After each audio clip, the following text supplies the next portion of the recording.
tutorial is for the Captivating Clutch by Sewing Patterns by Mrs. H. This clutch comes in two sizes, the Leading Lady handbag and the Starlet clutch. The Starlet clutch is the one you see here, and it is the one I made during the video tutorial. It's a really pretty little clutch and a really fast sew and a really fun sew too. So let's talk about some of the features. So when you look at the bag, you have two flaps here, and one it has an accent color.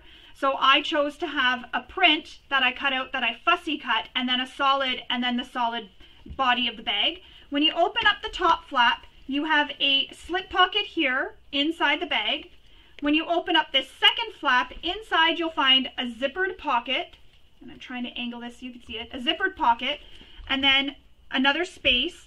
Then you have this zippered divider pocket here, and then another space again, and then two slip pockets, divided slip pocket right there, and then one more slip pocket as well. So plenty of places to keep your stuff and keep yourself all organized when you're carrying this little clutch or the handbag. It also has this adjustable strap, and as I've mentioned in all my past tutorials, I do like adjustable straps because you can just wear it as a shoulder bag, or you can adjust it and wear it crossbody, and then you're completely hands-free. So I'm going to walk you through all the steps of making this bag, and just so you know, I did make this bag completely out of quilting cotton, so there is no vinyl, no nothing. So this bag can be made out of quilting cotton. You don't need any non-fraying material or anything. So I'm going to show you how to make this bag, so let's get started. Before you get started, the first thing you'll want to do is read through the entire pattern. You'll also want to open and print your pattern pieces in Adobe. Once you have all your pattern pieces printed, cut out, taped together, and everything, you can get started on cutting your fabric out.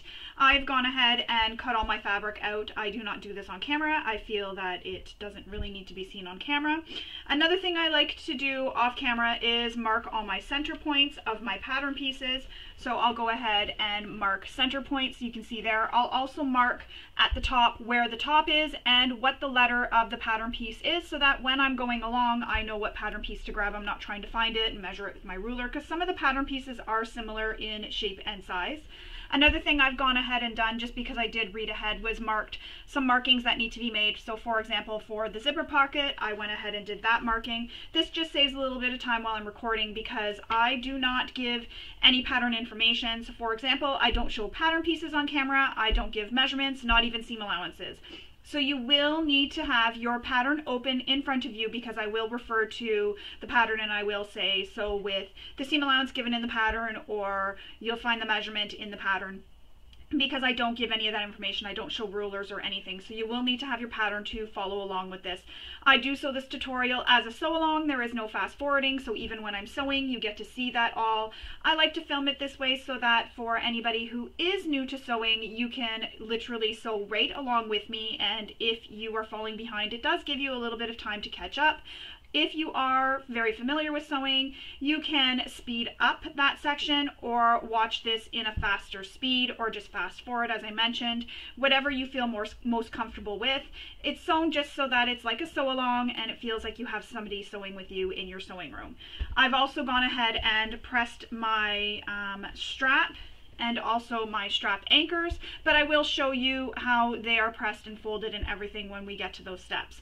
So once you have everything cut and all your interfacing fused, which there is some interfacing that is not fused right away, because we will fuse that once pieces are made, unless you've cut your pieces out in full, which is given in the pattern.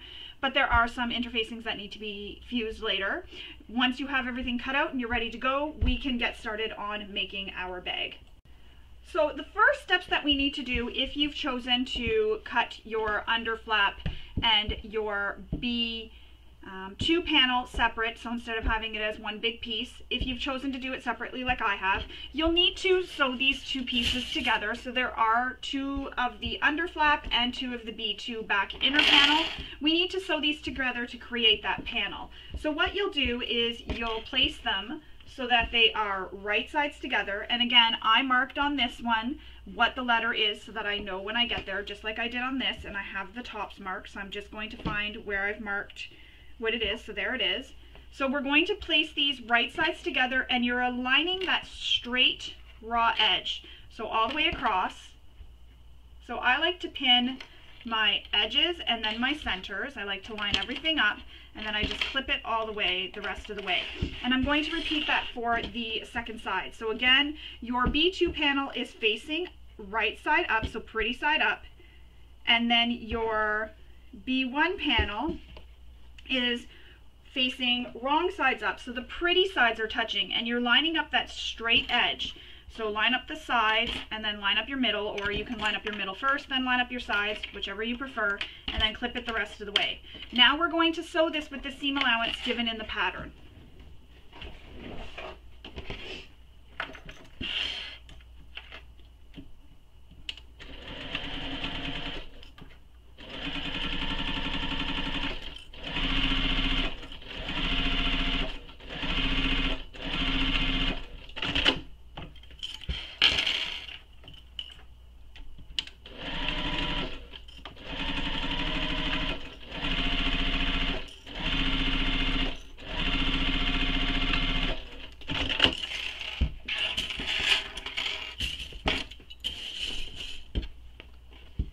So there they are. Now we need to press these seams open, and once you have them pressed open, they will now be referred to as panel body B. So you'll want to make a note of that these are body B, because they will be referred to that when we are making the bag. So now we're going to take this and we're going to press the seam open, and then we will come back and we will continue on. So there we are. I have them all pressed. The other thing I went ahead with and did was fused my interfacing to the back of each piece, as that is what is in the next step. I figured while I was at my iron I would do it. And there's also a piece of fusible fleece that you need to attach to one of your pieces, so I went ahead and did that. And then I remarked what each of these pattern pieces are, so they are B, and I marked my centers as well. So once we have that done, we can move on to the next step, which is creating the zipper pocket. Creating the zipper pocket, we need one of our back B pieces, the piece without the fusible fleece that we fused to the back, so the piece without it, and our zipper pocket E, and we'll also need our zipper pocket zipper. So what you need to do is place the zipper pocket so it is pretty sides touching the pretty sides of B, so right sides together. And there's a measurement that you need to make from the top down, so you'll want to refer to the pattern for where that measurement is. I had already gone ahead and made that measurement, so now I'm going to place my zipper pocket at that measurement and centered. So to center it, you just need to, fold these in half and press it with your finger just to give it a crease. And then you can find that center mark, and you can place this right at the line that you made, or the measurement, and centered. Once you have it lined up and centered, you can go ahead and pin it in place.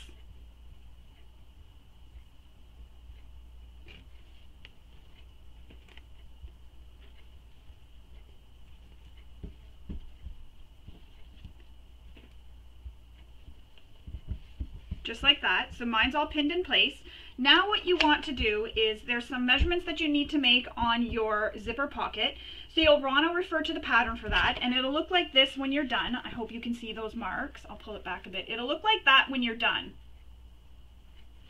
So once you have those marks made, we are then going to stitch along these lines on the outer box all the way around. And if you want, you can use a shorter stitch length for this, just a slightly shorter stitch length. And don't forget to back stitch at start and stop.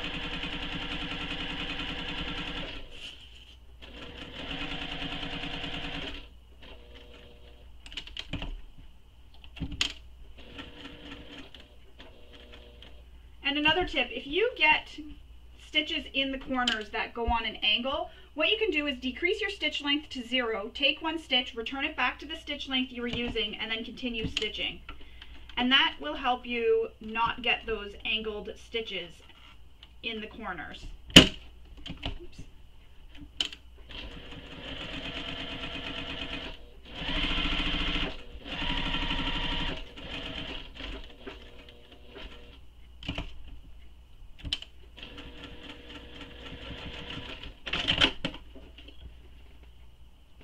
Once you have that box sewn, you're then going to cut down that center line, so use your seam ripper to get it started.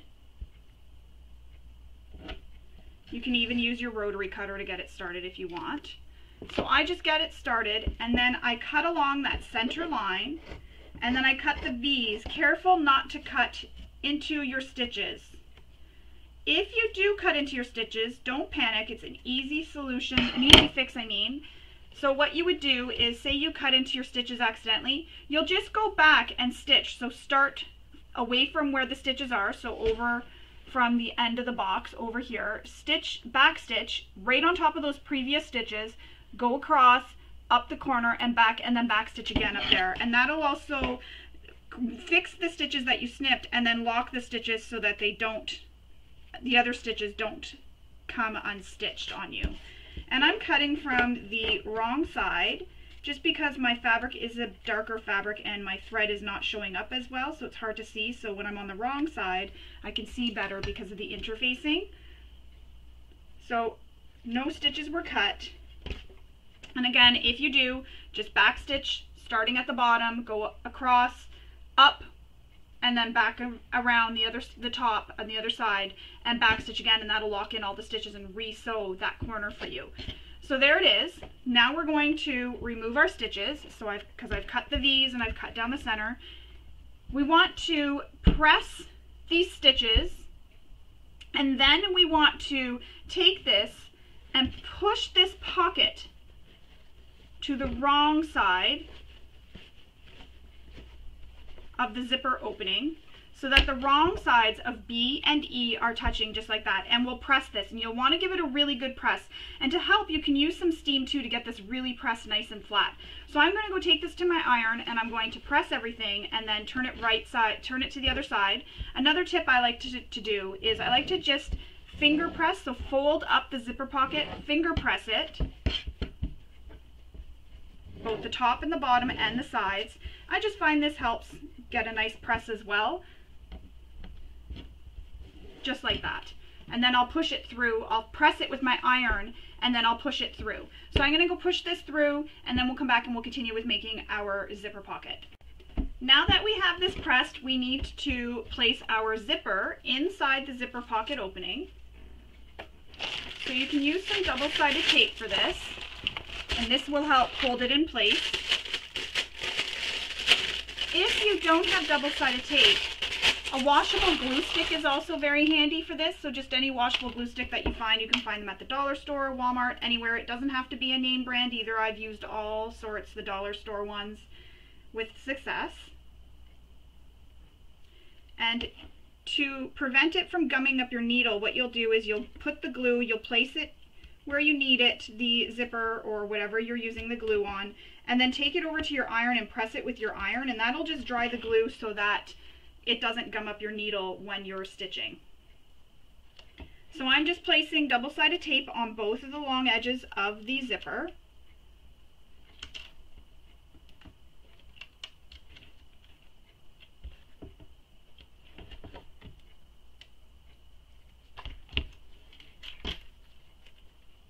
Removing the paper backing.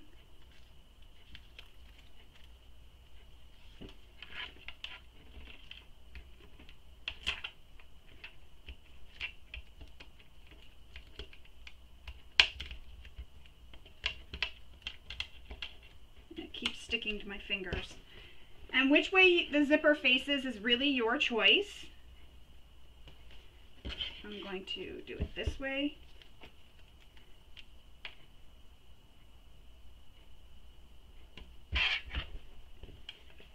And then I know how much I need to adjust it.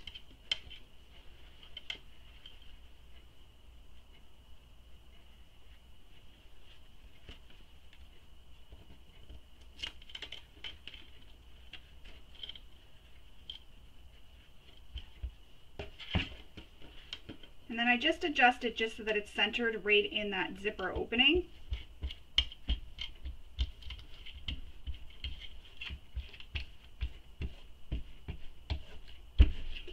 Now what we'll do is we'll stitch all the way around the zipper opening. And what I like to do is place some pins where the top of the zipper pocket is, just so that doesn't fold down and get caught underneath my stitches. And I also like to place some pins at the bottom here so that this doesn't slide up and get underneath the stitching as well. So it's just pinned down, so it's nice and flat. No pieces of the pocket will get underneath where I'm stitching. And you may find it easier to use a zipper foot here, so you may want to switch out to a zipper foot. And I'm returning my stitch length back to my normal stitch length for stitching. When I get near the zipper, I just zip it past the presser foot.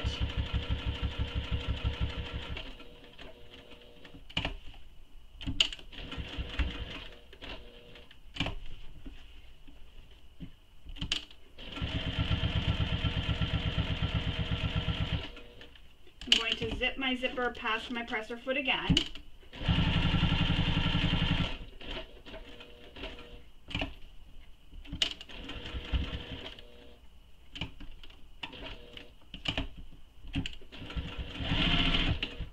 And I have a busier print, so when I started and stopped where I backstitched, I just backstitched where the print was busier. That way there you won't see my stitches as much.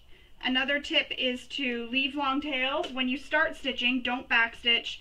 Stitch all the way around, and when you get back to where you started, leave long tails again, cut them off, pull the tails through to the back, tie them off, and you will have no backstitching at all. So the zipper is now sewn in place. Now we need to take our pocket piece, so flip this over so you're now looking at your pocket, and we're going to fold the bottom edge up to meet the top edge. Clip it in place.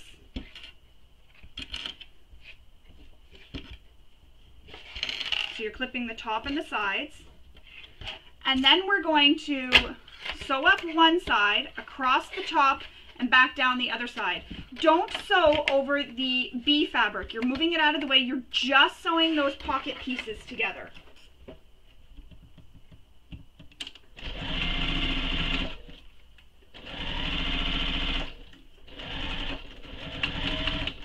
And every time I get to a corner, I like to backstitch in that corner. I just find it helps add some extra security in the corner.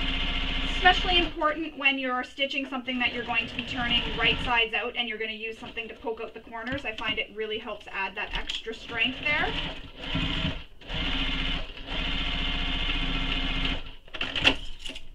Not necessary, personal preference, but I thought I'd share that little tip.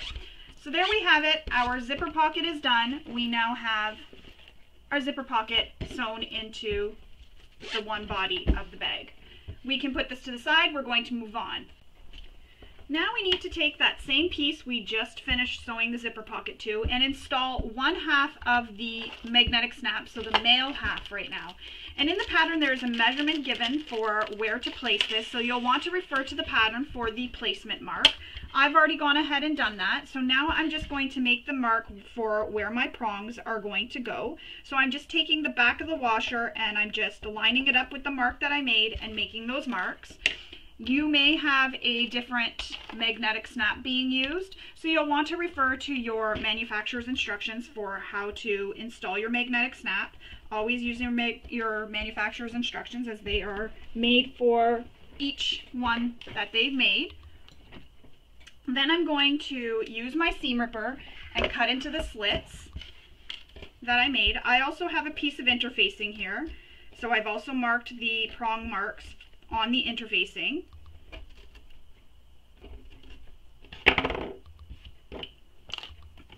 I'm going to use some fray stop over top of the slits I made. This just helps prevent it from fraying on me.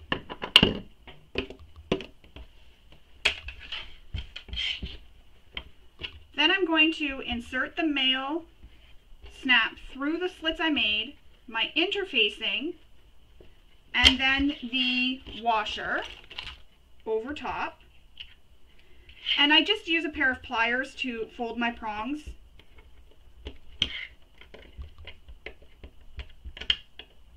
I just find it's easier to grab because I don't have as much strength for fine motor skills and such, so having the pliers there really helps.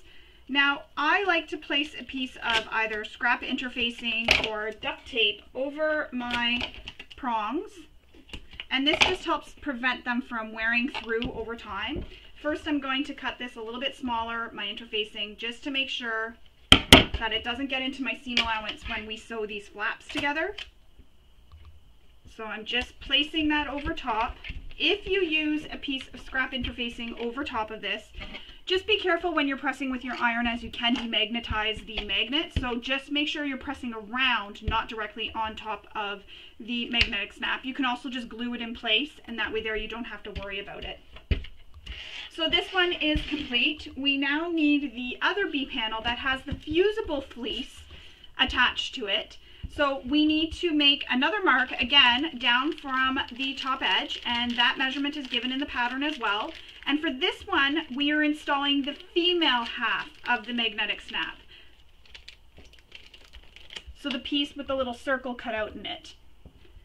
So I'm going to do the same thing as I did previously, use my prongs to make my marks, and yes, I am using pencil. It is on the wrong side of my fabric. I'm not too concerned about it showing through. I'm just going to fold this in half and make sure that is centered. It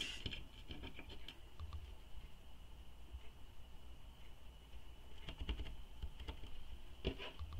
Same thing I did previously, just using my prongs to make my marks. Use my seam ripper to get the slits cut. You could also use a little craft knife for this. I have a craft knife, but I use it for other pieces when I'm cutting things out, places where I can't really get in as accurately with my scissors and such. So more free stop over those slits. Insert the female half of the magnetic snap through those slits you created, your interfacing through, and then your washer.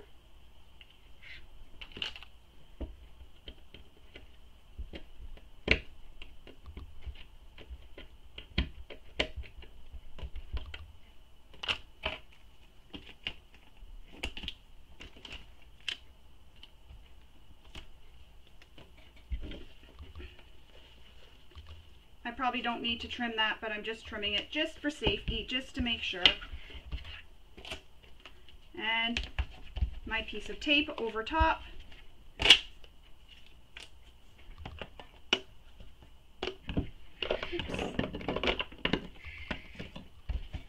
And this tape that I buy, again, supporting the dollar store, I just buy it at the dollar store, as well as some scissors that I bought that I use for cutting tape, so I have them marked with what they're used for. So I bought these scissors at the dollar store for cutting tape because I didn't really need very fancy or expensive scissors for cutting tape.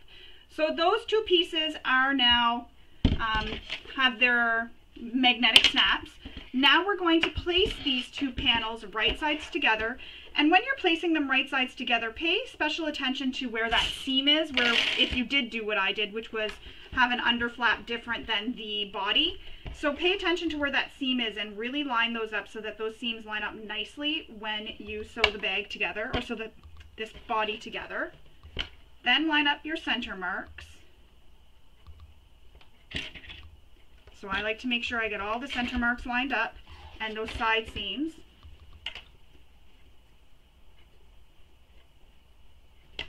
This just helps ensure that everything will be lined up in the end.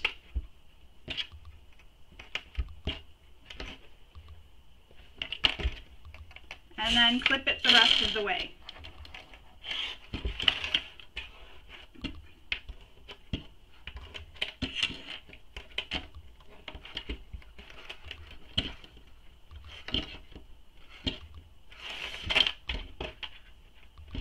We are then going to sew this with the seam allowance given in the pattern. And when you're sewing, you may want to sew so that the zipper pocket is up, so that you can make sure you don't accidentally catch it or it doesn't shift and go into your seam allowance. So we will sew this with the seam allowance given in the pattern.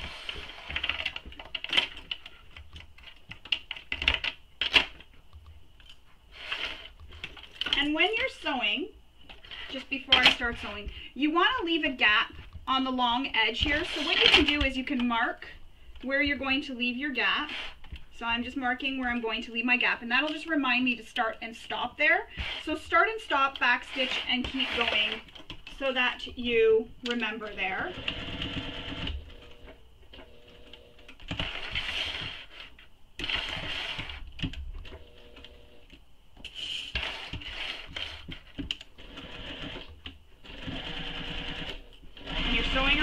entire flat or body.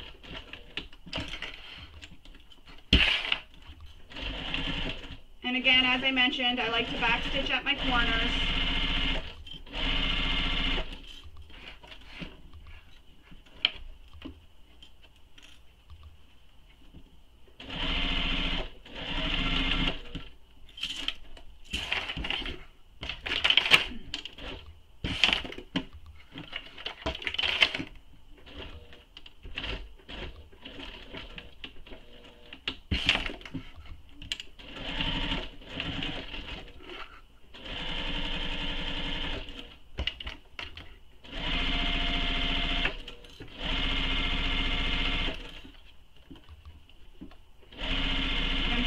That pocket out of the way to make sure that I don't catch it in my seam at all.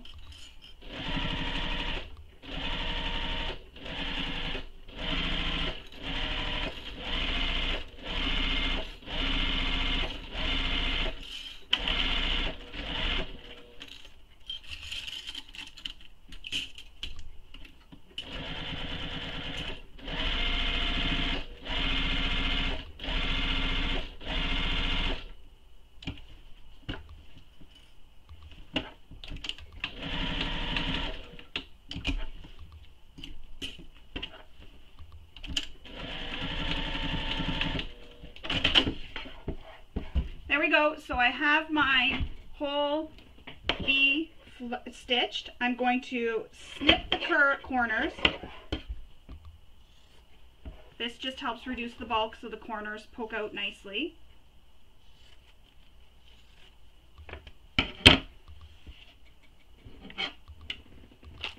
And then I'm going to trim the rest of the seam allowance with my pinking shears. Not trimming where your turning gap is though. Leave that area the way it is. You want to leave it long so that it makes it easier when you're turning it under.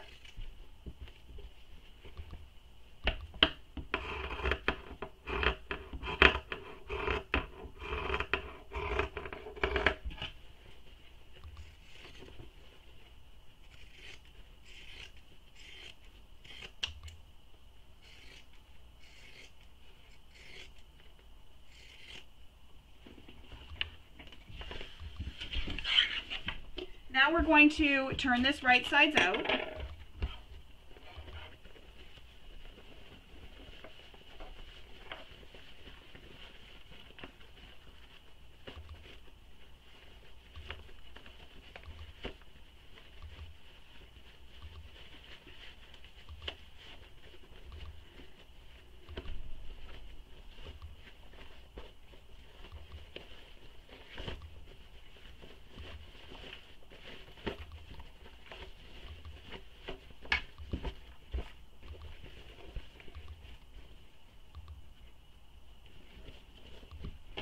Take your turning tool, poke out your corners, and also run it along your seams too. That'll help push your seams out as well.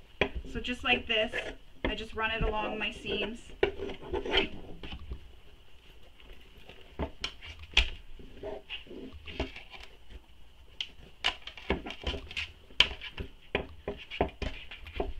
Especially at the top here where the curve is.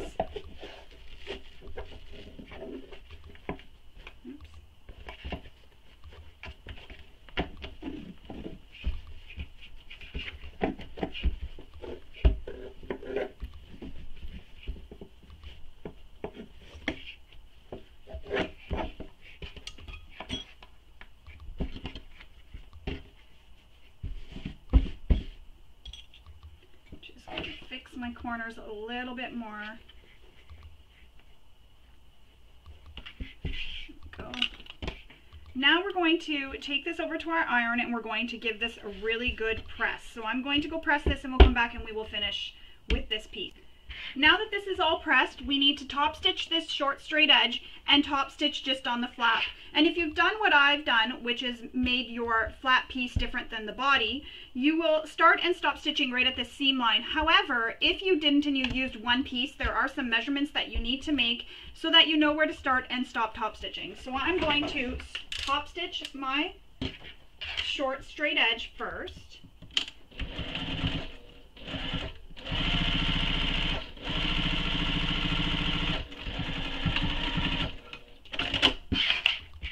And then I will top stitch my flap.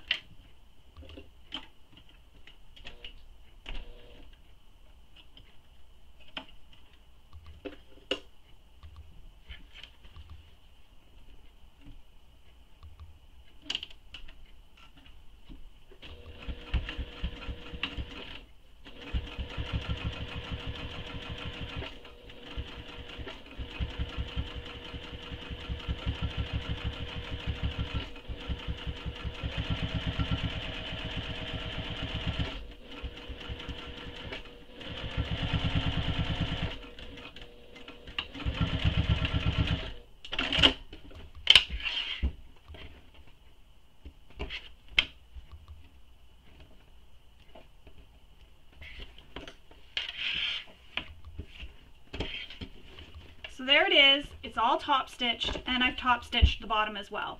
We can put this to the side. We're going to move on. I'm just going to finish clipping all my threads that I forgot to clip. We can put this to the side. We are going to move on. For the next steps, we're going to create the wings. So we need to take 2 wings and place them right sides together, and one of your wings will have interfacing and one will not. I had interfaced both of mine. That's okay. But one will and one won't. So you're going to clip them together, lining up all the edges. And when we sew these, we're going to sew up the side, across the top, and down the other side. The short straight edge will remain unstitched.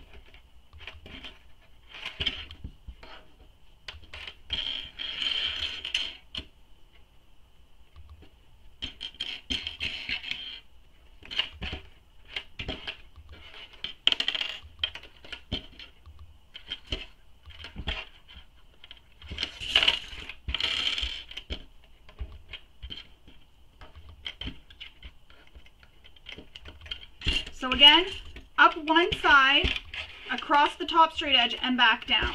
And we're going to do that for both of the wings.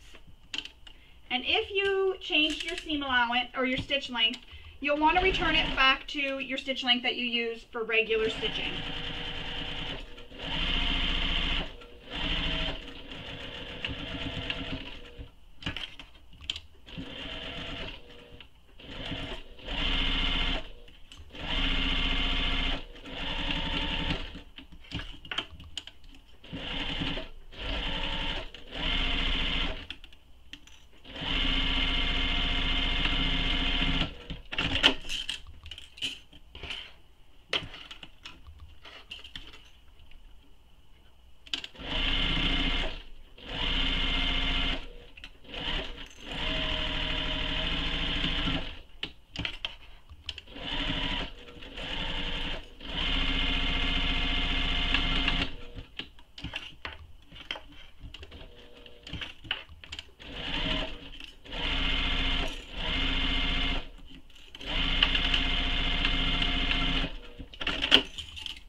Now we're going to clip the corners.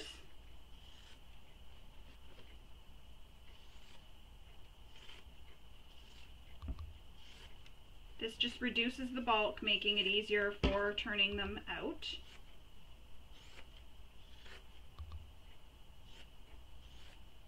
Careful not to clip your stitches.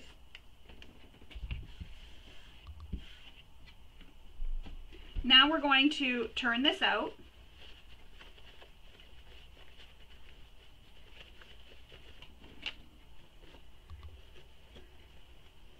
Poke out your corners. Be careful not to push too hard. You don't want to break any stitches.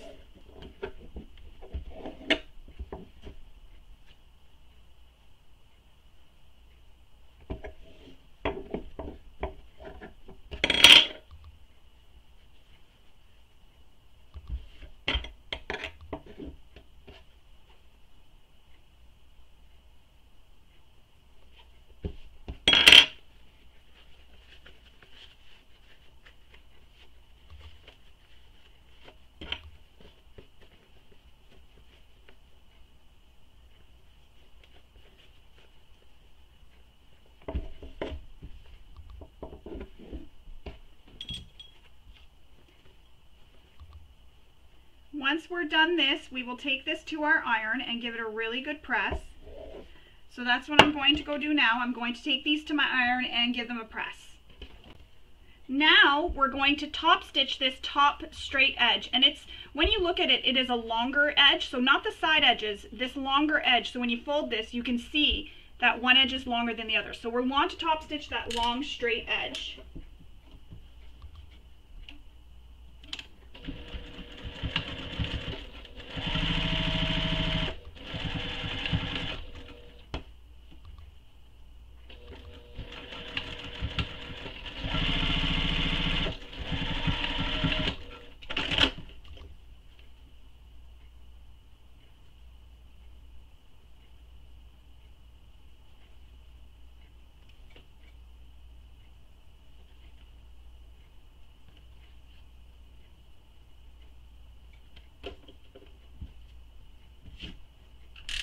Returning my stitch length back to the length I used for stitching. Now we have these all top stitched. I'm going to clip them together because we're going to put these to the side for now and move on. The next step is preparing the optional strap. So for the optional strap, you need your strap tabs, which will look like this. So mine are folded already and pressed. So what you want to do is draw a line down the center, just like that. Then fold the long edges in to meet the center mark, just like that. So you'll have the raw edges meeting in the center, and then you want to give this a press. Once you have it all pressed, you can then go ahead and top stitch them.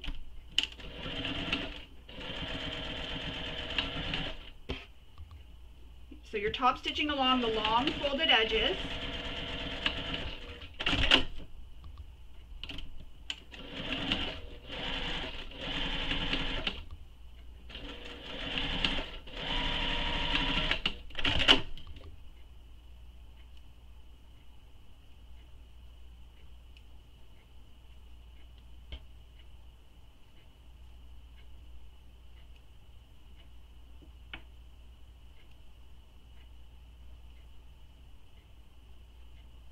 And I'm just trimming all my little threads,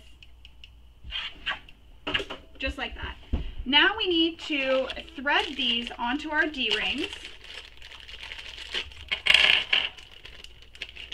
And you want to place them in the center of the tabs. So you could fold the tab in half. I don't need that many clips. Fold the tab in half to find the center, and then just finger press it. And then fold this down into the center. Place a clip to hold it in place, just like that. Repeat that for the second one. And then we're going to baste the short edges together, just to hold the tab together.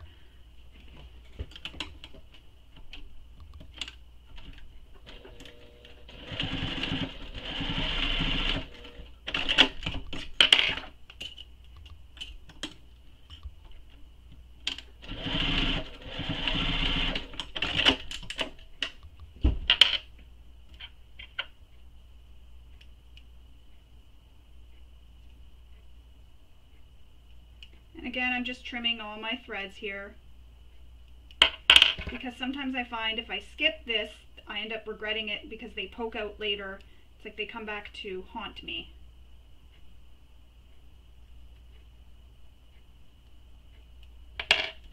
Teaching me a lesson for not cutting them. So that is how they will look once you have them stitched, just on the short edges. I'm going to put these to the side for now. We are going to move on. Actually, no, sorry, we need these. So we need the inside back panel A2. So you need to decide which one was your inside back panel. And I have mine labeled. I'm just trying to find them. So this is this one here. So this is my inside back panel A2. Just making sure. Yep, this is it here. And we need to lay these on top. And there's a measurement given in the pattern, so you'll want to refer to the pattern for that measurement, for where these are going to be placed. So I'm going to go make those marks and place these at the measurement given in the pattern, and I will come back and then we will sew them in place. So I've pinned my strap tabs in place where they need to be placed. I'm going to stitch these with the seam allowance given in the pattern.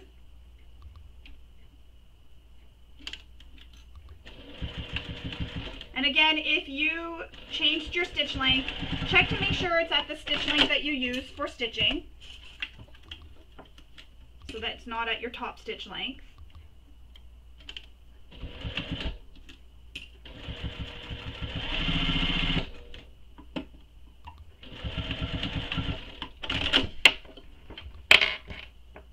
Cut all your threads. And there you have it. That is what it looks like. Now we need to take the top flap A1 piece, the piece that is going to be inside the bag. So not the piece that you want showing on the outside of the bag. So the piece that you do not wish to be on the outside of the bag is what you're going to attach to the top edge of this A2 inner back panel. And you want to line up the side edges and your center marks. So line everything up, clip it in place, and then we're going to sew this with the seam allowance given in the pattern just across the top straight edge. So I'm going to sew this top straight edge with the seam allowance given in the pattern.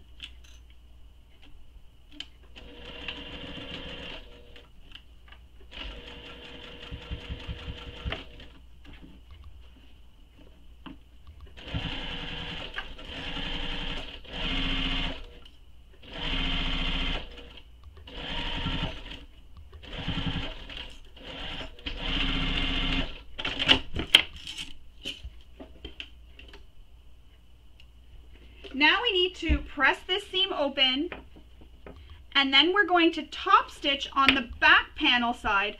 That'll help hold the strap tabs in place. So I'm going to go press this seam open and then we'll come back and top stitch. So now we're going to top stitch along the back panel. So not on top of where the flap is, along the back panel.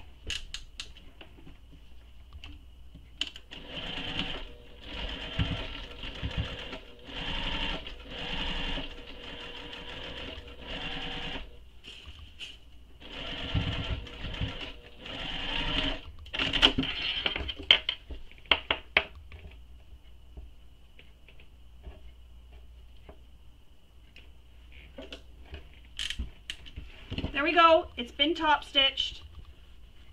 I'm going to put this one to the side. We now need to take our flap, so A1, and the A2 back panel. These are the ones that are going to be seen on the outside of the bag when the bag is completed. And we're going to repeat that same process that we did for attaching these to each other as we did for the one here. So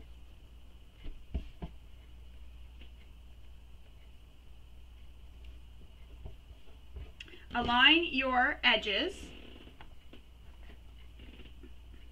and the center marks, so the sides and the center marks. I can't see, it's hard to see the center marks because it's a busy pattern and then the darker fabric, so it's hard for me to see them. So now we're going to sew this with the seam allowance given in the pattern.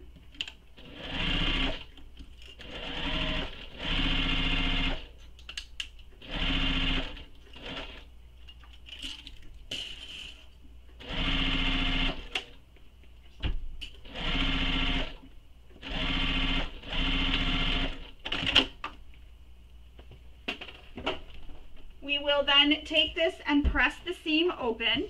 So I'm just going to finger press this. I don't need to go to my iron. And you'll notice that right now, this bear is upside down and this bear is facing right. That's because when the bag is closed, that will be facing the correct way. So now so these pieces are now called the main body A. So you can go ahead and make a little A on them.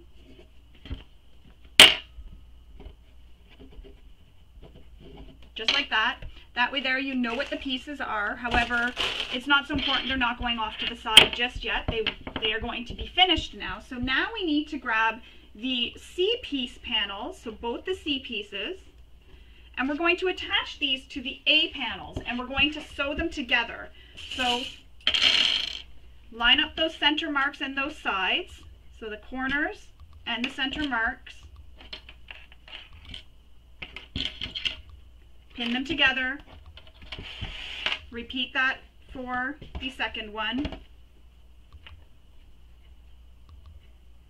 And I'm just checking to see no marks.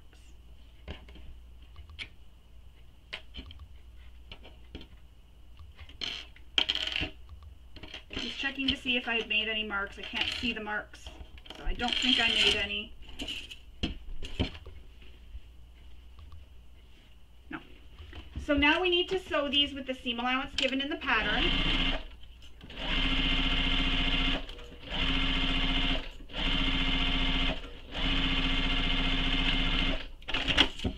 Sew both of them.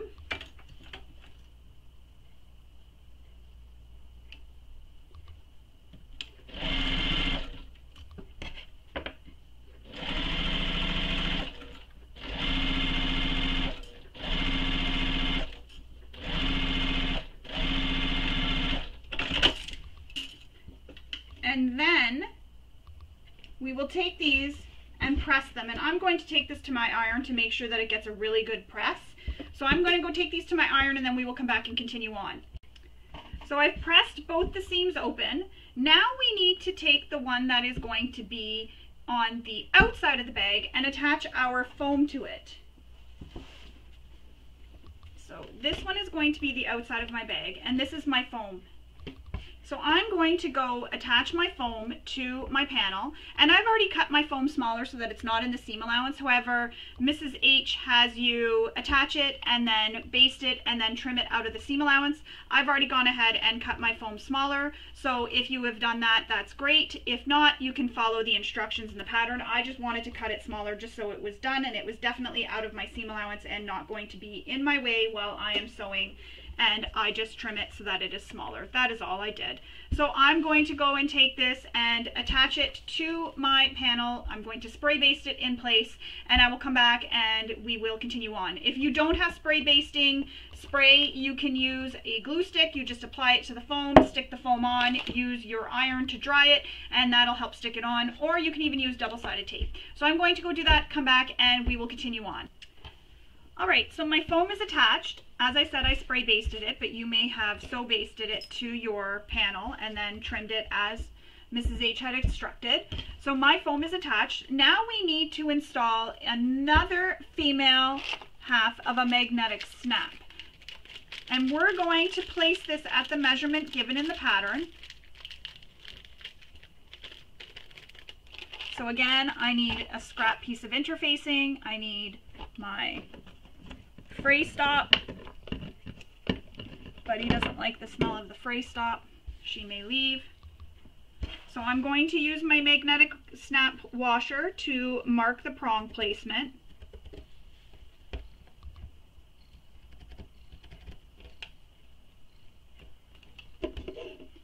And then with my seam ripper, I will cut the holes. And if you're worried about slipping and accidentally cutting too far, you can place a pin. I can't see it if you can see because Buddy's right in the way. You can place a pin right at the top where those marks are, and then when you're ripping, it'll stop you from ripping too far because you'll hit that pin.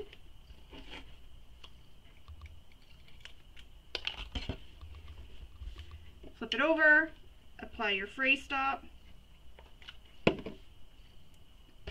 Push the female end of the magnetic snap in, your stabilizer, washer, and then fold your prongs.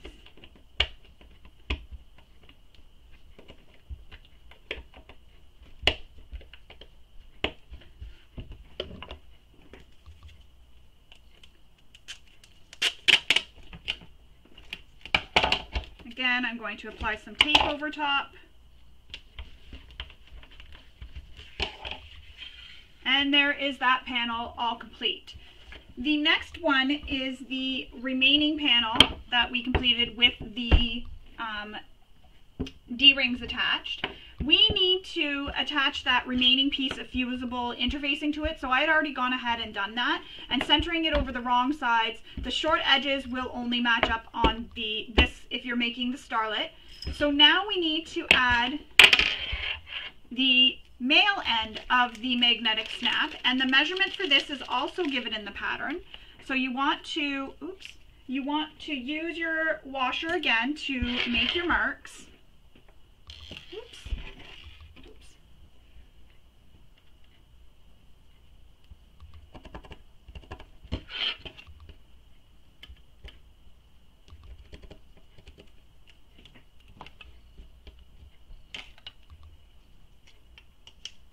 Use your seam ripper.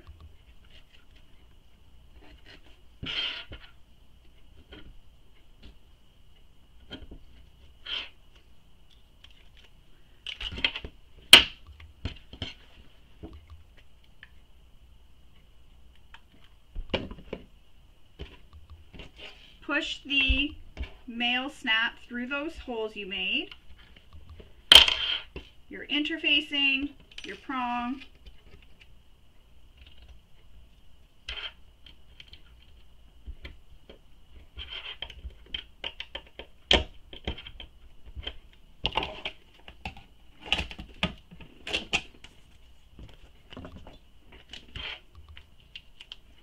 And before I do that, again, same thing as I did previously, I'm just trimming this interfacing to make sure it won't end up in my seam allowance.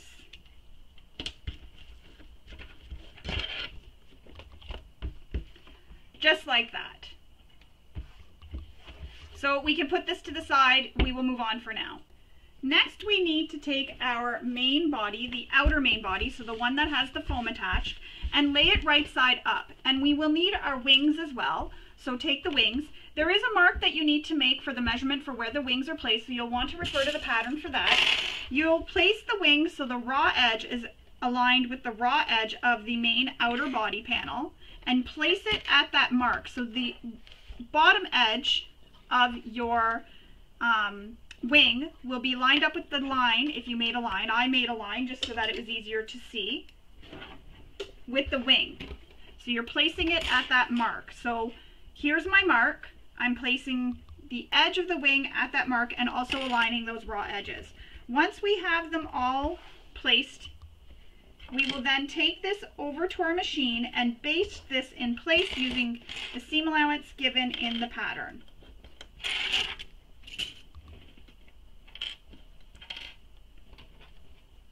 And I'm just making sure it's all aligned nicely and perfectly.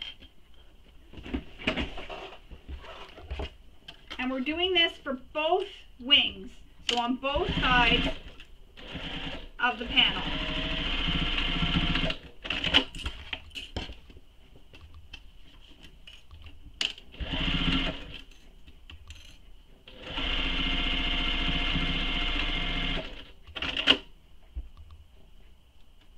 So I ran out of bobbin thread. I needed to wind up my bobbin, so now I'm ready to baste this one in place.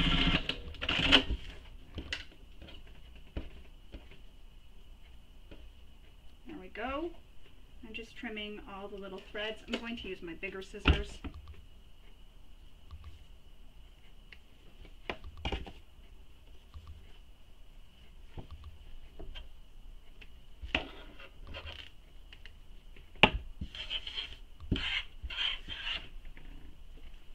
There we go. That is how they looked when they are basted in place. We can put this to the side. We're going to move on.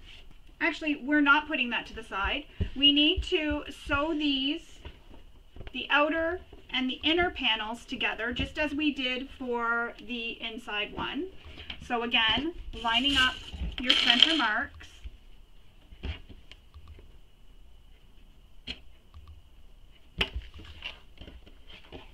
And I'm paying special attention to those seams there where the flap and body meet. Making sure all my seams all line up nicely.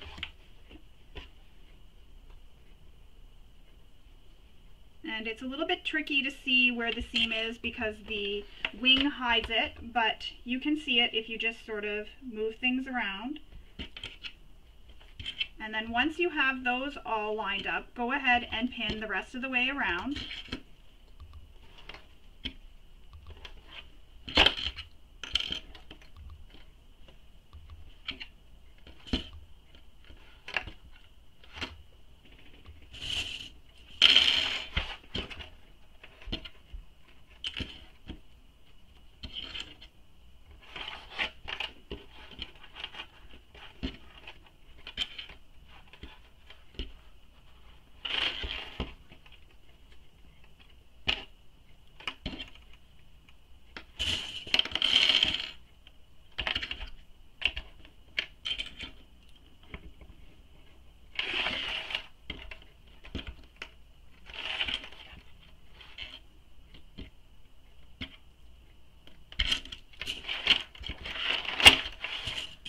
There we go. Now I'm going to pin this with the seam allowance given in the pattern.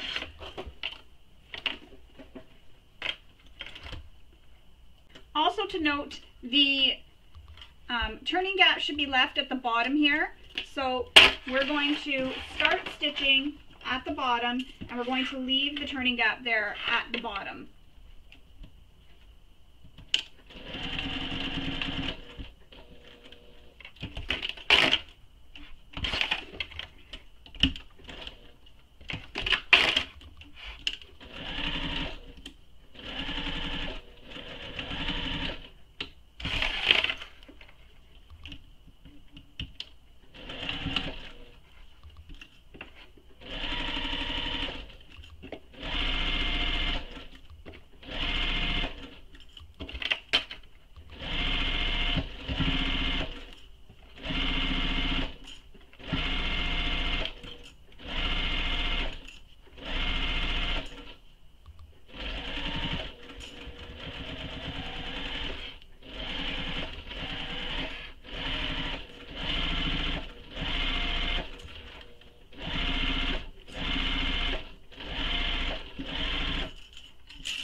I'm going to clip my corners just like I did previously. Careful not to clip those stitches.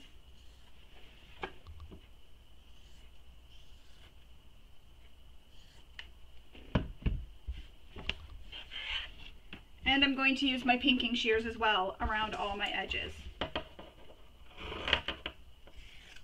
I'm not going to, and this is just a personal preference, but I'm not going to snip where the wings are. I'm going to leave that there. That'll just add some extra security to where the wings are for strength and reinforcement.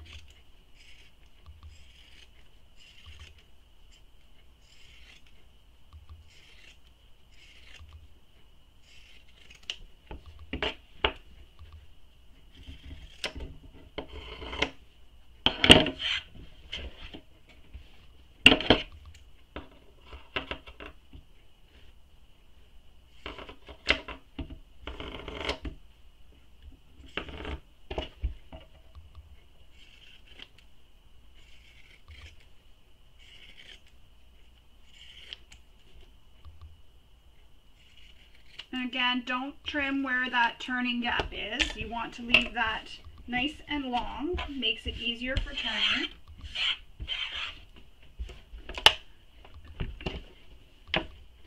We're going to turn this right sides out.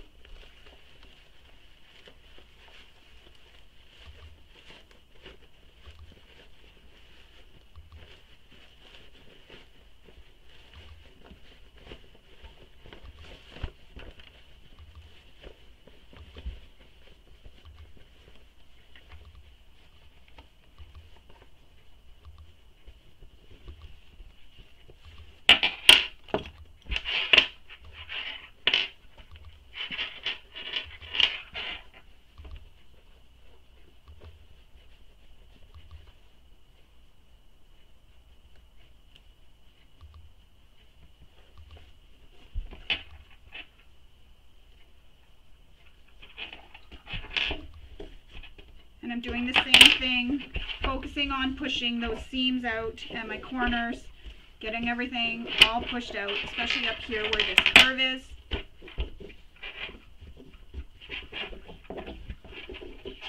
You really want a nice curve for the finished bag.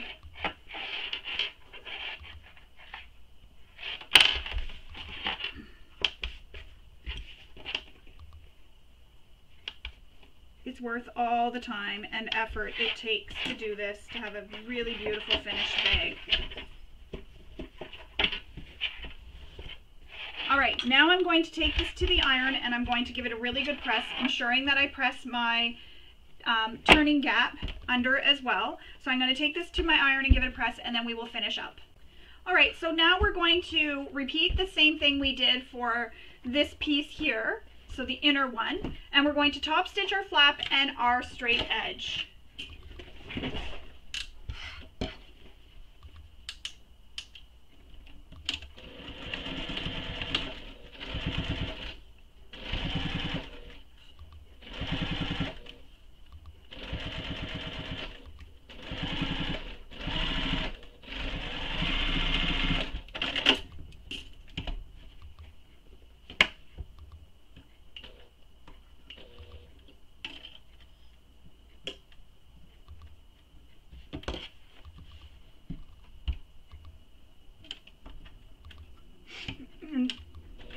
And I like to leave long tails when I start stitching my flap, just so that I can hold them really tight and I don't get any nesting underneath.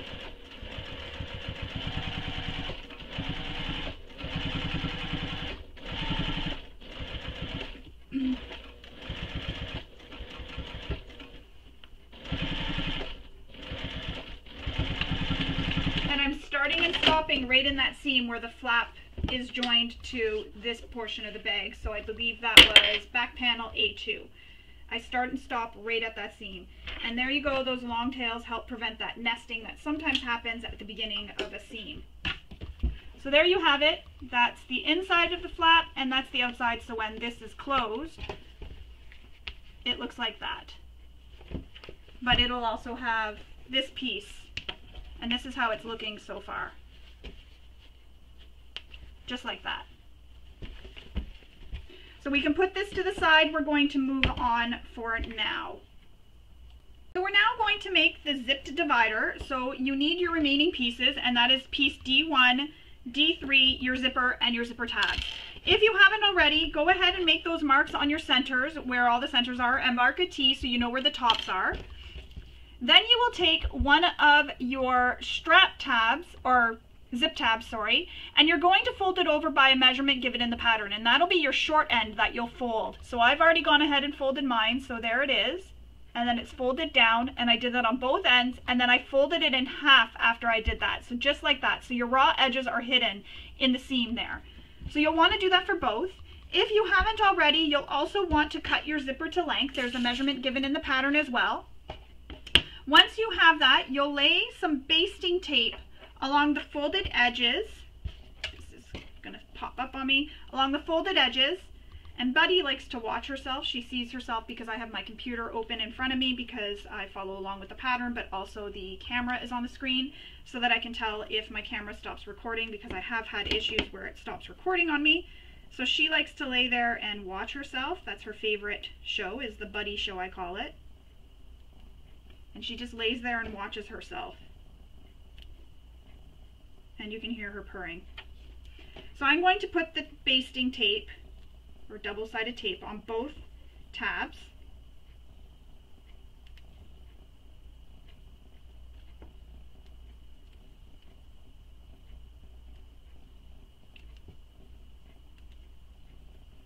And you may be wondering what I'm doing with my tape. So when you have the tape, I find it's hard to peel this off when you put it onto your fabric.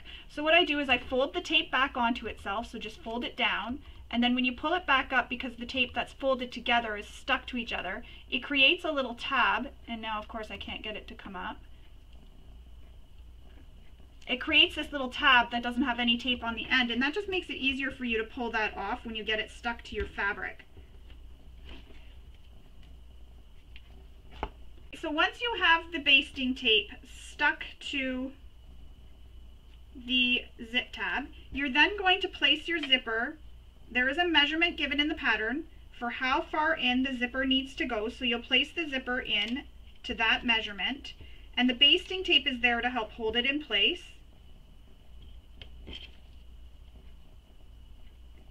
So place it at the measurement given in the pattern.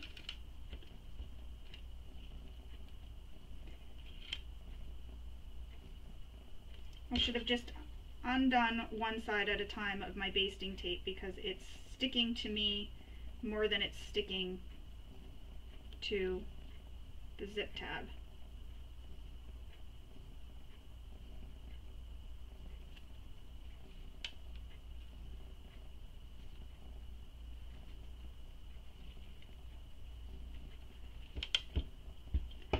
And then repeat that for the opposite side, and this time I'm going to be smart and only undo one side at a time.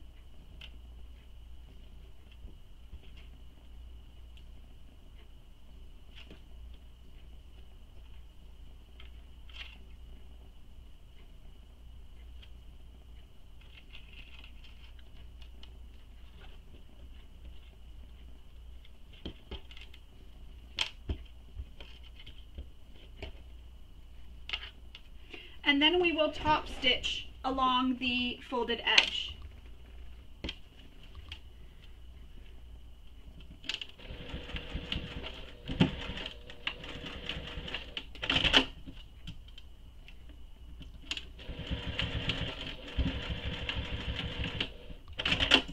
Now we need to trim these zipper tabs so that they are flush with the zipper tape.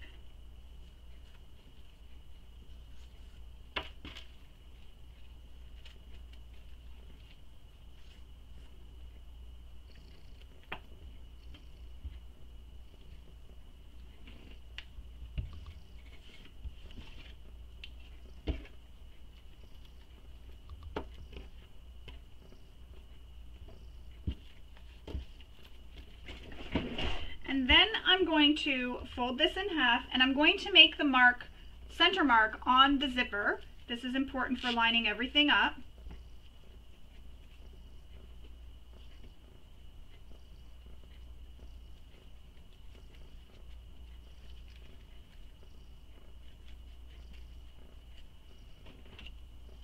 And I'm just making the marks within the seam allowance.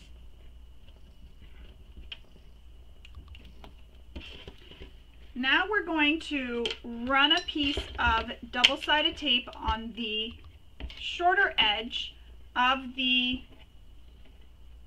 D1 panel.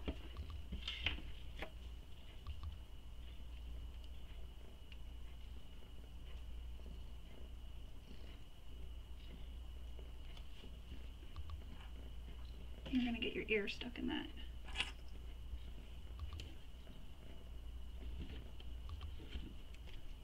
And then the zipper will go right sides together with the right side of this panel. And I'm going to line up these center marks first.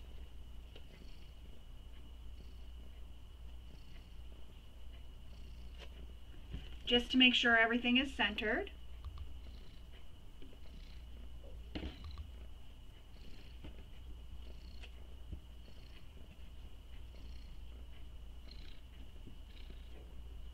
And then we will add another line of basting tape, and this one I'm just going to run along the zipper because there's some exposed still on the edges there.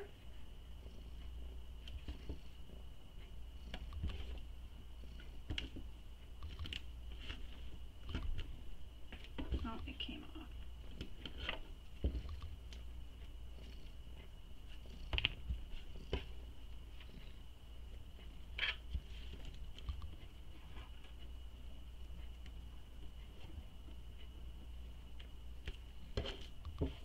And then you need to take your D3 piece and place it so it is right sides against the wrong side of the zipper. And again, line up all your center marks because this D3 piece is not exactly the same size as the D1.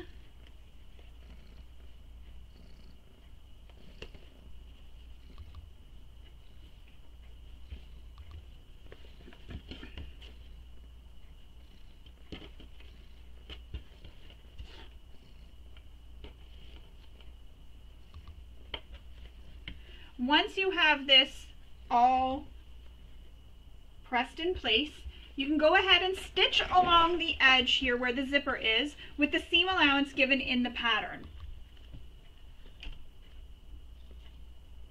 And you may need to use a zipper foot to get close, so I'm going to switch to my zipper foot to get your seam allowance so that you can get closer to the zipper, because the zipper teeth will be in the way there.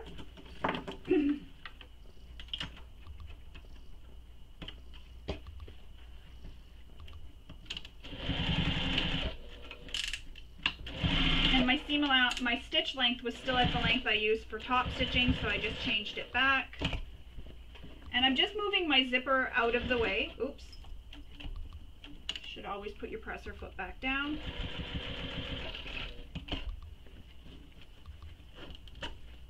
Just moving my zipper out of the way.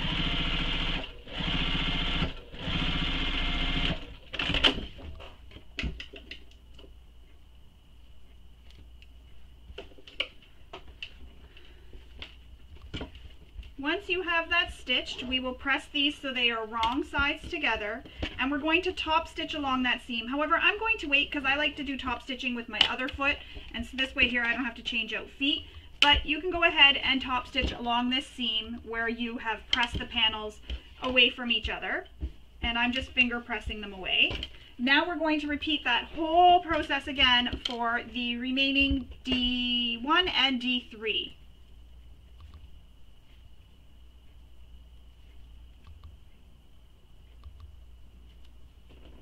Add some double-sided tape to the top edge. Center your zipper. You'll also be able to use your panel to ensure that everything is centered, so these two panels should line up on the sides.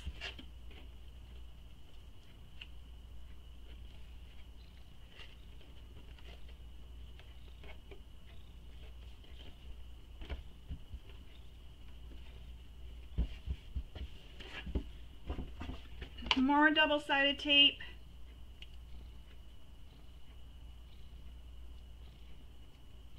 In a good mood.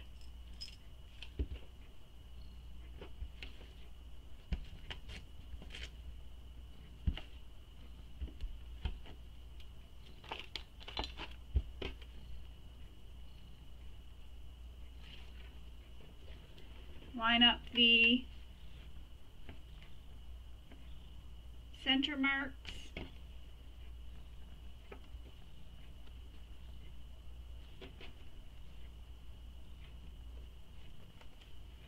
And then stitch that in place. And my zipper is going to be in the way immediately when I start sewing, so I'm going to unzip it.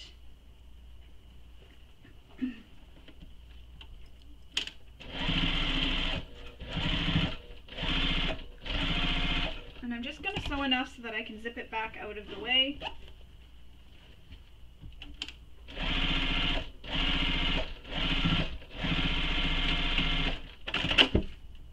Changing my presser foot back to my regular foot. And then I'll press this panel, and I'm just finger pressing them. You can definitely take it to your iron and press it with your iron.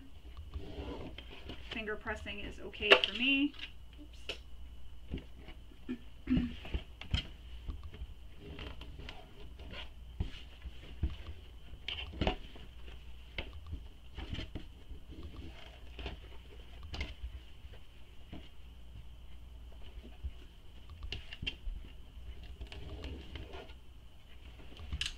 So top stitch both of these seams.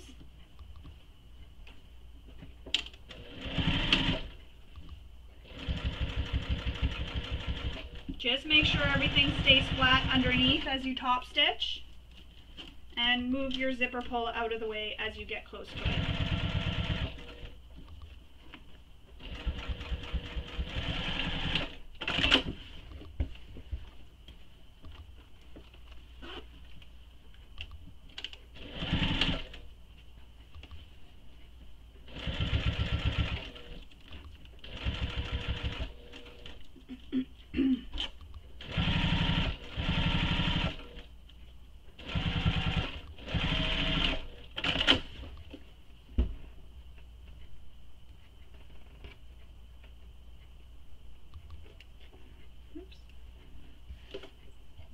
trim all your threads. I can't see that. You gotta go there, baby. Trim all your threads, and then now we need to open the zipper. Don't forget to open the zipper. Now we're going to put our panels so that they, hey, get down, get down, get down. So that they are right sides together, just like this, and we're going to clip them together. Excuse me, I'm just gonna take a drink.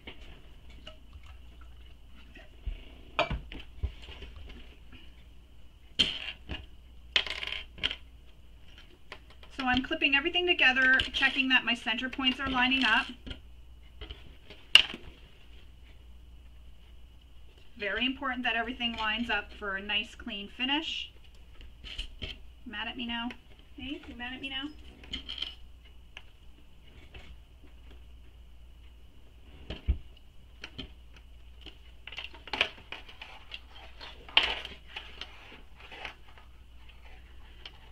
Make sure the zipper is folded down towards the shorter panels, and line up those seams too. So flip them so that they're flat and they line up.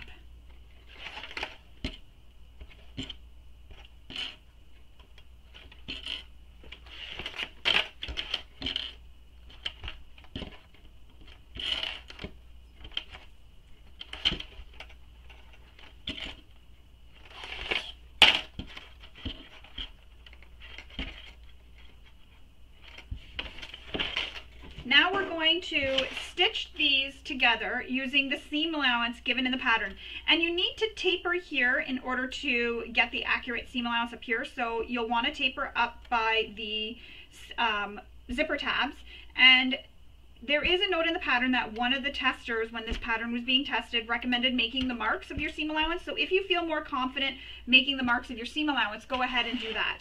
So we'll want to stitch all the way around, and you'll need to leave an opening on the bottom panel here. So this bottom panel, the shorter one, leave an opening at the bottom, and that'll be for turning this whole thing right sides out.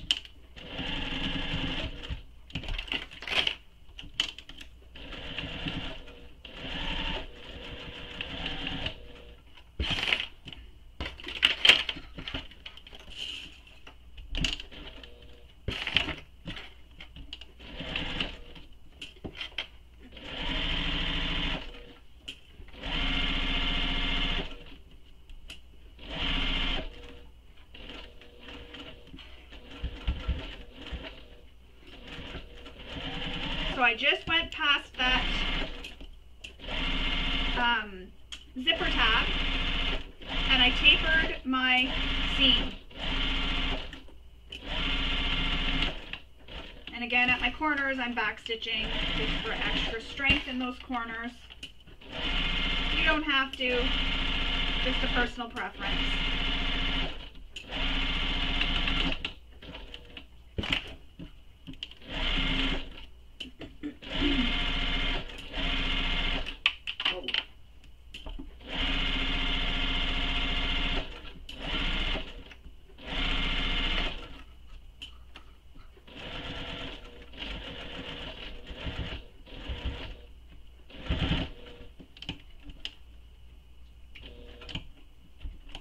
Because there's a little bit of double-sided tape there, it's having a hard time going through, sticking to the bed of my machine. I'm going to sew this going the other way because it's sticking to the bed of my machine where that double-sided tape is.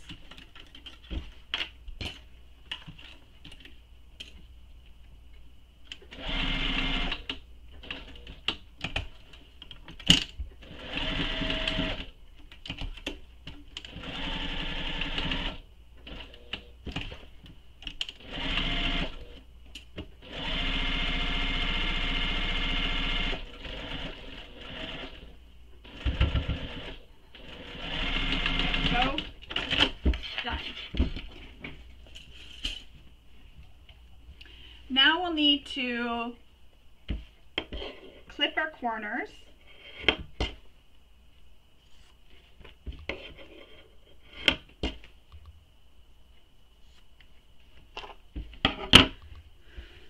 And any bulk that is where your zipper tabs are, I'm going to use my pinking shears for that.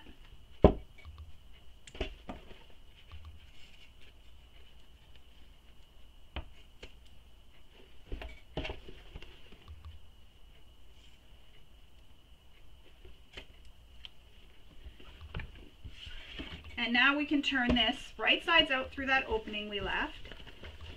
Reach in, grab it, pull it out.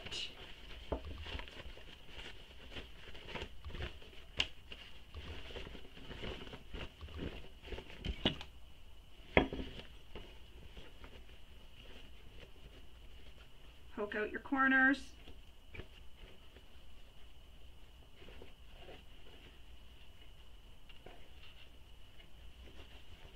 And same thing as I did previously, run this along the stitches, poke out where your tabs are.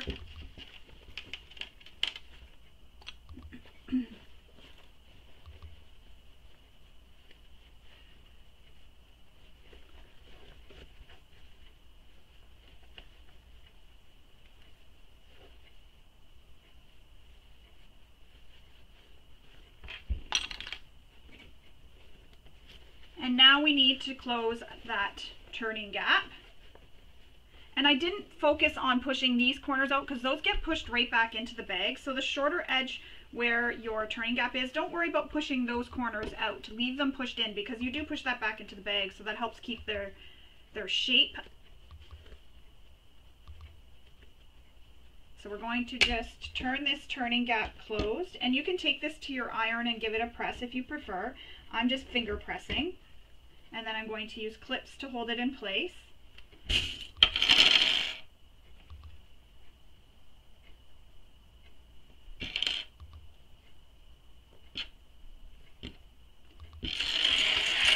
The less getting up and down for me, the easier it is on my leg. So anytime I don't have to get up and I can finger press, I just finger press.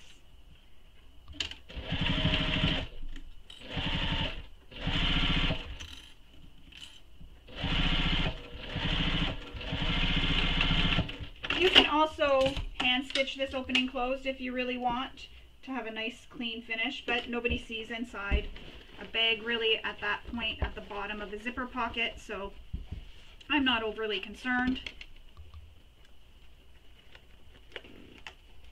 And I'm just using my turning tool one more time to really get that top corner here where the zipper tab is poked out.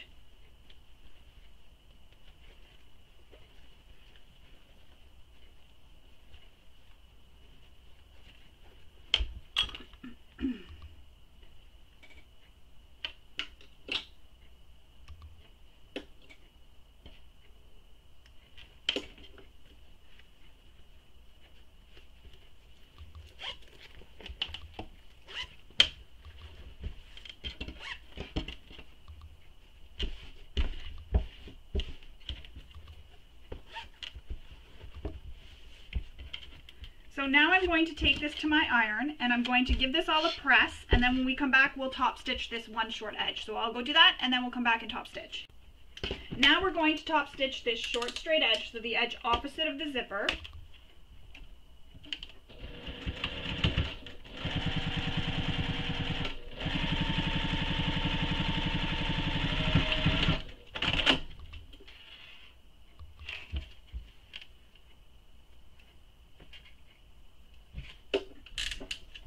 Just like that. And I'm just making sure my pocket is still flat in there, which it is. Now we need to take this divider, zippered divider, and we need to place it on the inner body. So with the inner body, with the zipper pocket facing up, we're going to place this at the bottom of the, or on top of the divided, or the inner B. And there's a measurement in the pattern that you need to use for the placement of this. So you'll want to go ahead and use that placement and make those marks. So I'm going to go make those marks. And there's also a mark you need to make on this zippered divider. So you'll want to go ahead and make that. So I'm going to go make those marks, come back, and we will pin it and then sew it. Or have it all pinned and we will just sew it in place. Alright, so I have it pinned in place. Now we're going to stitch up that line we drew in the center of the divided slip pocket. So I'm going to stitch directly on top of it. Back stitching at start and stop.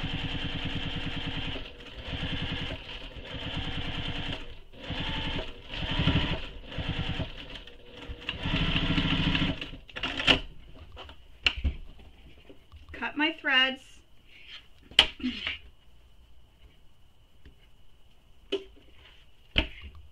And I'm just going to brush the chalk dust away. Now I'm going to remove these pins.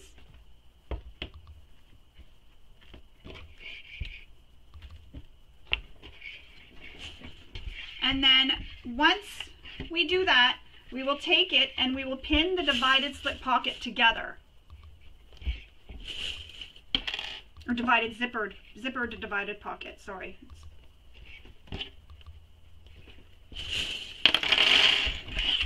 And I'm just putting some pins to keep it out of the way, just like that. Oops.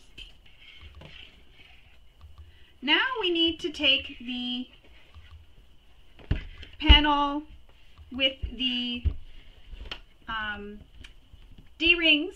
We need to place this so that the male piece is right side up. So the inner is right side up and the outer is right side down. So you want to take this and you want to place this inner body piece so that it is right sides together with the outer body piece. And you're lining up the short edges and centering it. So make sure everything is centered on the straight edge. So you're matching up the short, straight edges and clip it together.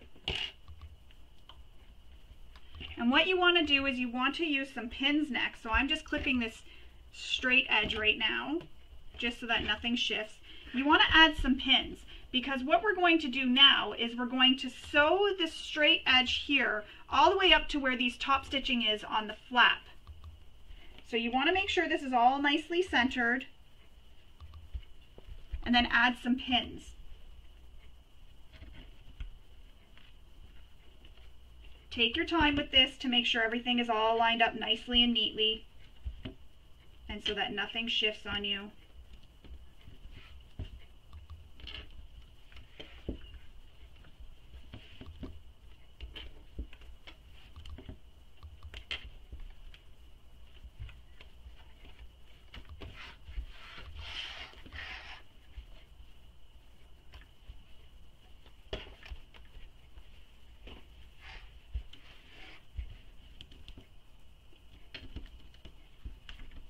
Keep poking myself with pins.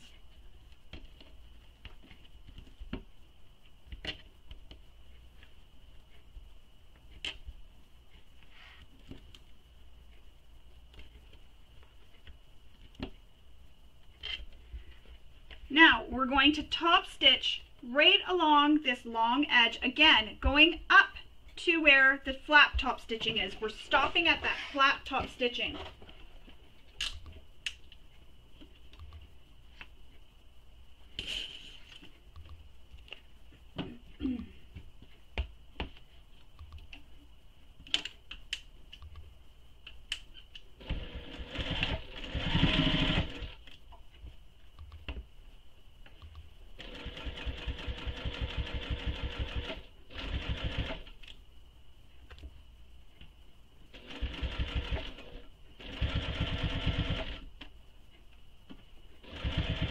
And if you're worried about how your stitching is going to look on the back side, use a thread that'll match so that you don't see it as much.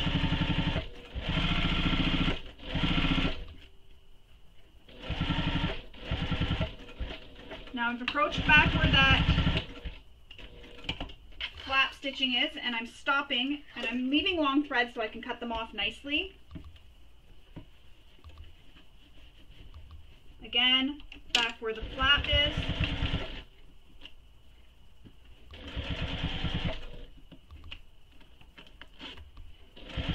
And when I put this panel on, or the zipper to divider pocket, I made sure too that my zippers were aligned or zipped up the same way. You don't have to, that's just a personal preference. I just like that they're facing the same way.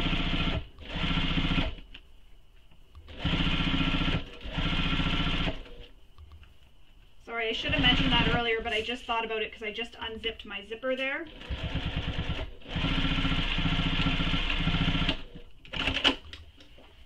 Alright, now we're going to cut all our little threads.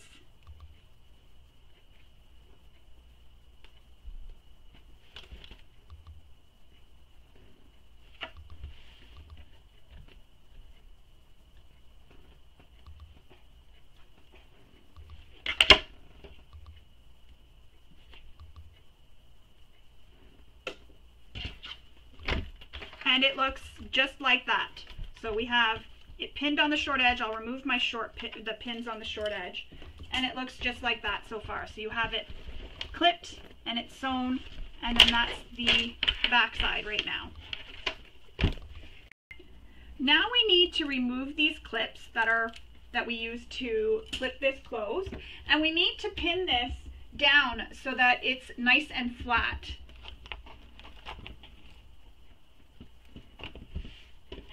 So I'm just going to pin this so it is flat,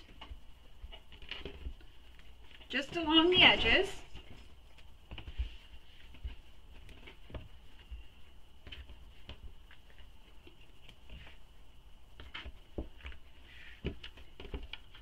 You want this bottom part to stay flat, and I'm going to pin up here as well just to keep that flat so that it doesn't shift under my needle at all. All right.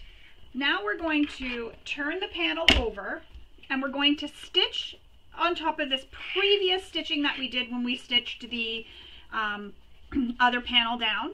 So we're going to stitch on top of that previous stitching, but when we get to this seam right here at the bottom, so the seam where the front panel meets the back panel, we're going to stitch in that seam right there. So we're stitching directly on top of previous stitches, and then in that seam.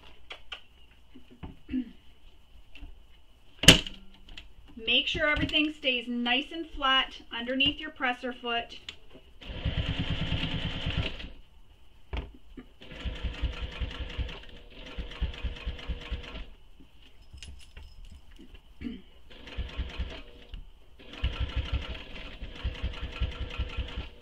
And when you're approaching this seam here, if you find that your stitches are too long or that you're not ending right inside that seam, adjust your stitch length so that you do end up right inside that seam.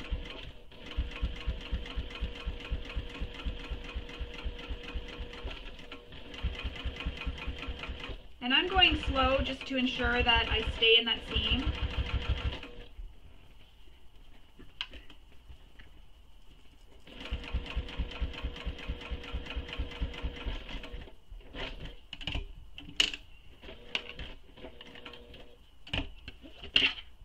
There she is, back to watch herself on the camera.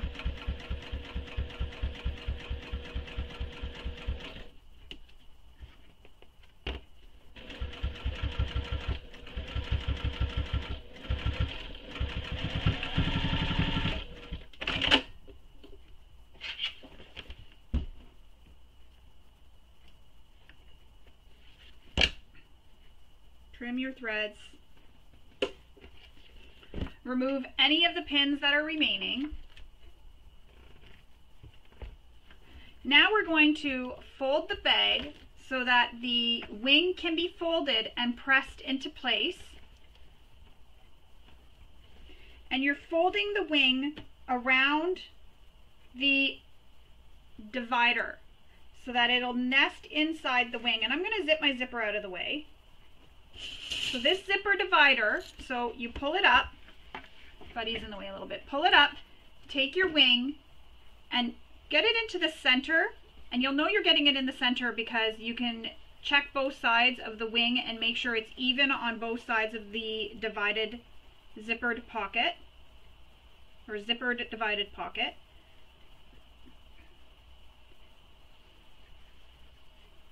And then just place a clip and repeat that on the other side. So again, the wing comes up and it wraps around the zippered divided pocket.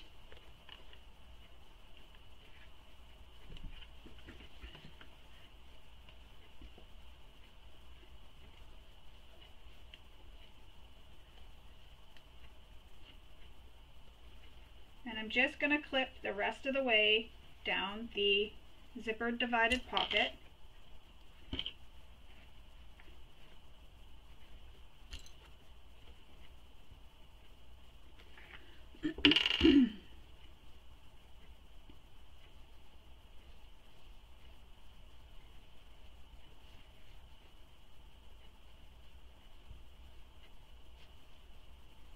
And I am taking my time to do this because I want this to be really nice and perfect.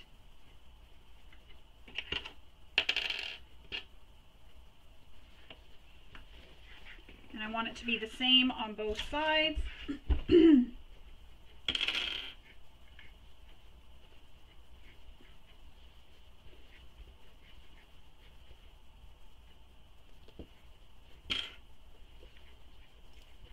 I'm just feeling to make sure that that pocket is in there.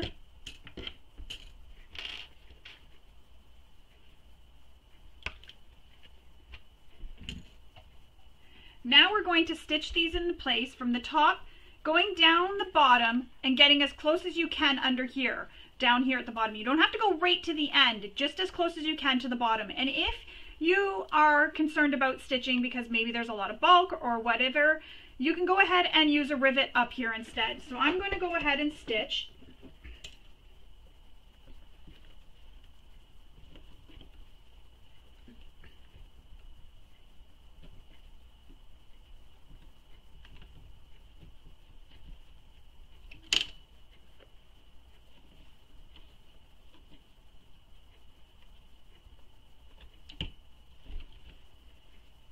Everything keeps shifting on me, so I'm just taking my time trying to get everything lined up nicely.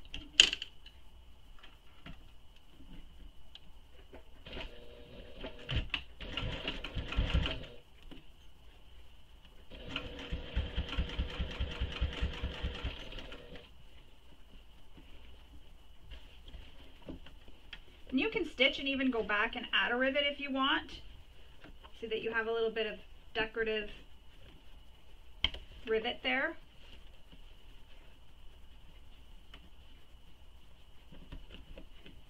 And I can feel this pocket slipping out of the way. So I shouldn't have removed those clips. I should have used pins. I'm going to seam rip that and start over, and I'm going to use pins instead of clips because I feel like the pins I can stitch over them as I'm going and nothing will shift on me. And then once I'm done stitching this, I will then add a rivet. So I'll go off camera and add a rivet just for little decorative purposes. But I wanted to do the stitching for the video so that anybody who doesn't have rivets can follow along and use this, see how the stitching is and use the stitching instead. So I just unpicked that seam just because it shifted on me and I don't want it to shift. I want to stay in place, so I'm going to use pins because pins will hold it and it won't shift at all.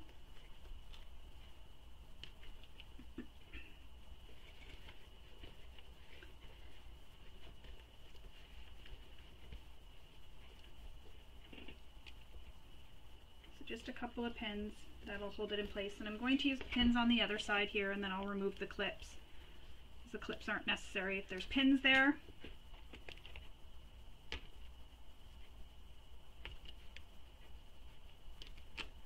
Just like that.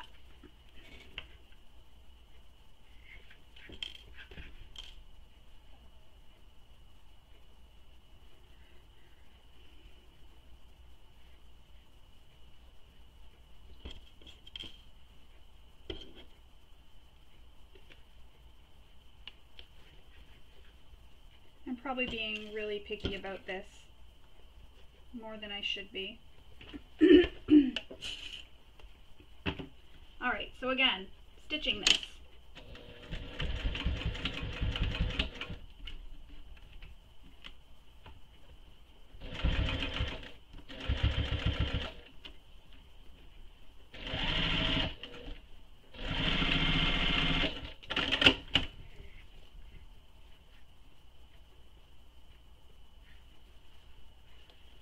And I got as close as I could to the bottom, and I'm going to do the same thing on this side, getting as close as I can to the bottom.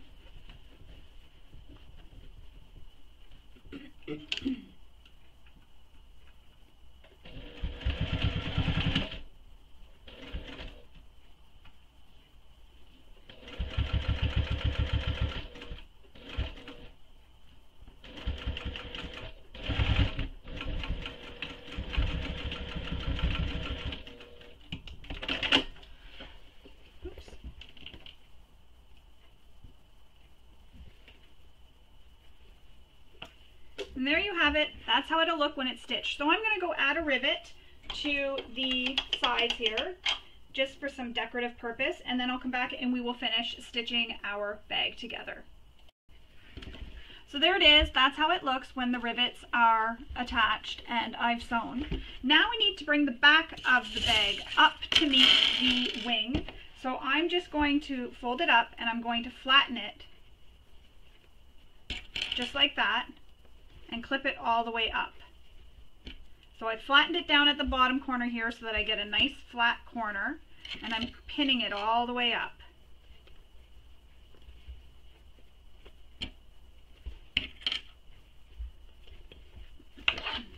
Repeat that on the other side.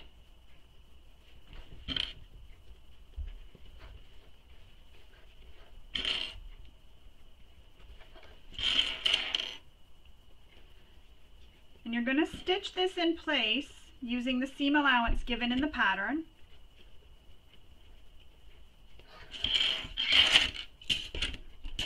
So stitch it with the wing side, sewing from the wing side, and this way here you can move your bag out of the way and you can stitch as close as you can get in there. So just like this, so my wing is facing up, and we're stitching this with the seam allowance given in the pattern.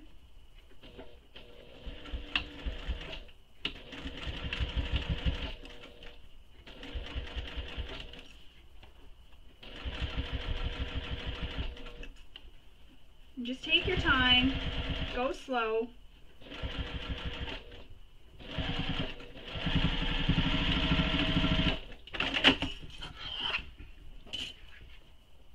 Trim your threads.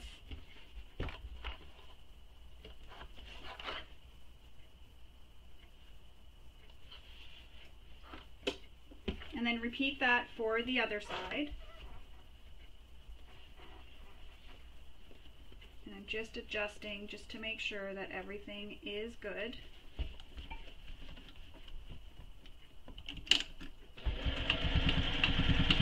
And I'm really paying attention to the back stitching there at the beginning and the end, just because there will be some stress on those points. So I'm really making sure I back stitch well.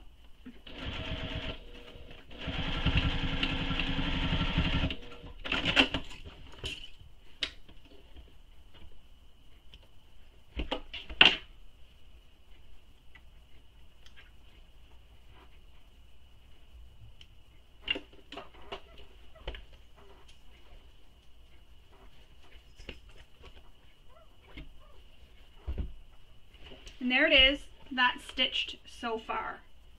So now we need to bring the front of the bag up to meet the wing, pin it in place, same way that we did when we pinned the back side.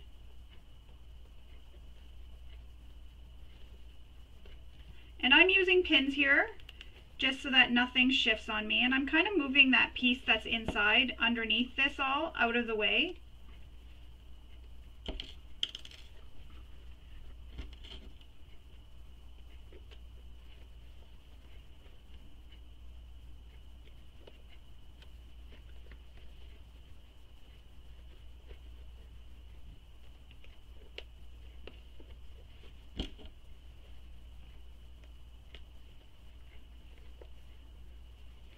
If you're more comfortable using clips, go ahead and use clips. I'm just finding that the pins, besides poking you, help hold everything nicely in place for you and nothing shifts while you're sewing, because you can remove the pin right as you approach it.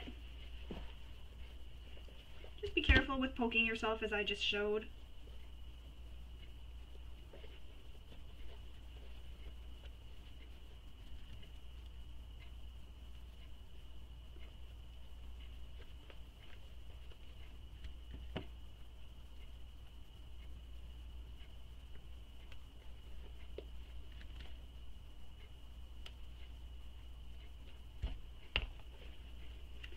And I'm going to sew with this panel so that the exterior is facing up. I just feel like I can see better and I have more control this way. But you can definitely sew with the wing facing up.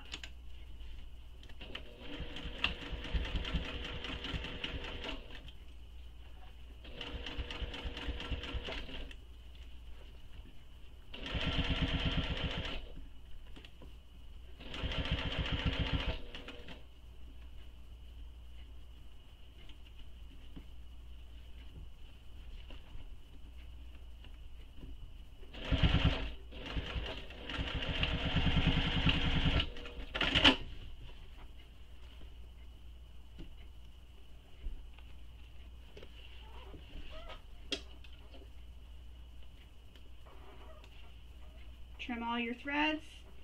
There's one side completed. Now we'll repeat that for the opposite side. And just make sure all your panels are lined up.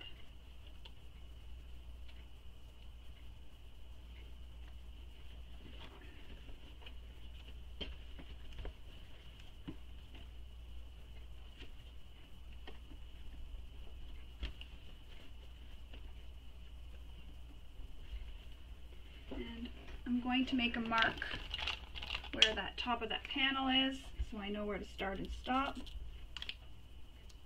which I can kind of see it on the other side here, although I guess I should have went all the way up the panel, which would be easier.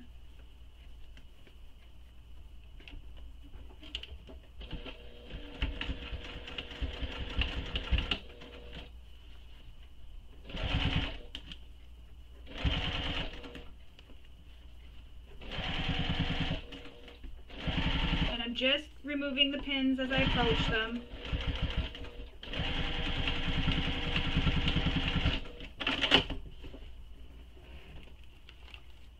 I want to put these away before I poke myself with them again. Trim all your threads.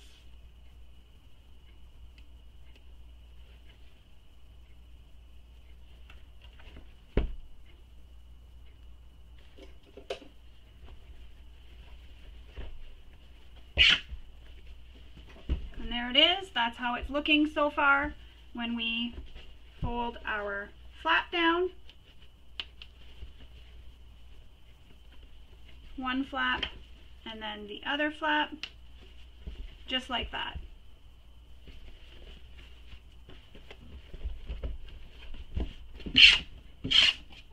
And I have all these little loose threads, so I'll take my lint roller later and I will lint brush the whole bag so that I get rid of all the little threads that are everywhere, but you can see inside so far. So I'm going to place this off to the side for now. We're going to move on and work on the strap if you are making the optional strap. So for the strap, you have a long piece of fabric that is cut. You need to take the fabric, fold it in half so the long edges all the way down meet. Then you're going to open that up, fold the long raw edges into the center crease, and then fold it back in half again so that you have a piece of fabric that looks like this. So one more time, you have a piece that looks like this, fold it in half, then open it back up, fold those long edges in to meet the center crease, and fold it again. And you'll notice that my interfacing doesn't go all the way across. That's because I use strips of interfacing to interface my straps. And I actually like it here because it keeps the bulk out of the seam. So when I'm pressing my long edges in to meet that center crease, I don't actually have them touch. I have them just a smidge away from each other so that I don't get bulk in this folded edge here. So once you have that, you'll then take the strap, keeping it folded in half, and fold it back on itself. Clip it, and then you'll stitch along those short edges using the seam allowance given in the pattern.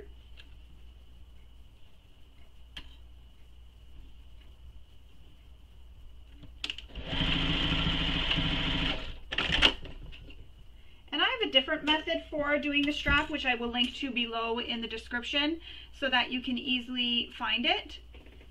So now we're going to cut on an angle at those corners, trimming that seam. Turn it right sides out, just like that. And then you have a fully enclosed strap, just like that. So we're going to repeat that for the other side. So again, take the strap, fold it back on itself, sew that with the seam allowance given in the pattern.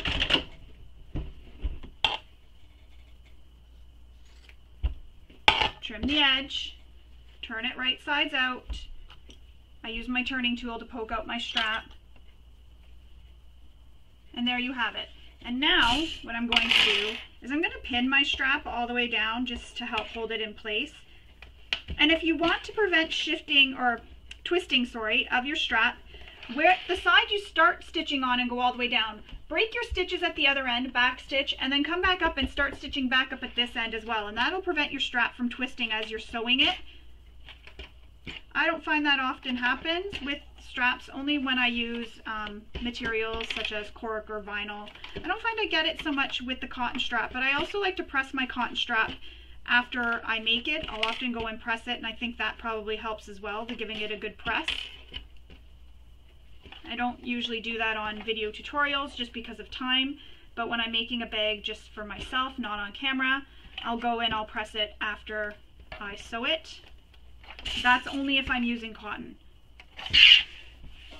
Alright, so now we're going to top stitch the strap. So I'm going to do what I said, which was start stitching at one end, back stitch, and then stitch all the way up. And I'm going to increase my stitch length a little bit here.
So there we go, I backstitched and broke the stitches, and then I'm going to come back up here and backstitch over top of those previous stitches, and then stitch all the way down this side of the strap.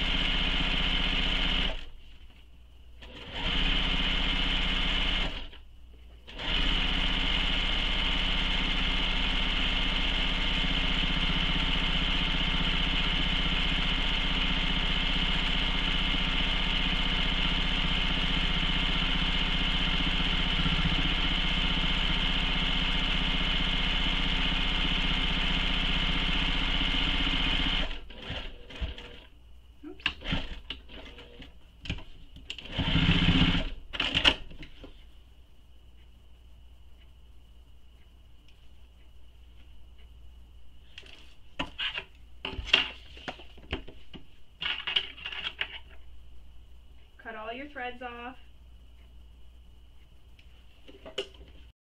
So there's our strap, it's all top stitched. Now we need to attach our hardware to make it into a adjustable strap. So we're going to grab our slider, we're going to slide the one end of our strap up through the slider and then down over the middle bar. So it hooks onto the middle bar. You can choose to add a rivet here or sew it. If you sew it, sew a box and then sew an X in it, and that'll just give it some extra security. I'm going to add rivets, but I'm going to do that all at once at the end here. Then what you do is take your strap and with the slider facing up, put your swivel hook on, and the swivel hook you'll notice is touching the table. Feed the loose end of the strap up through the slider and then back down over the slider's middle bar. So then it looks just like this. So you can see the slider and the swivel hook.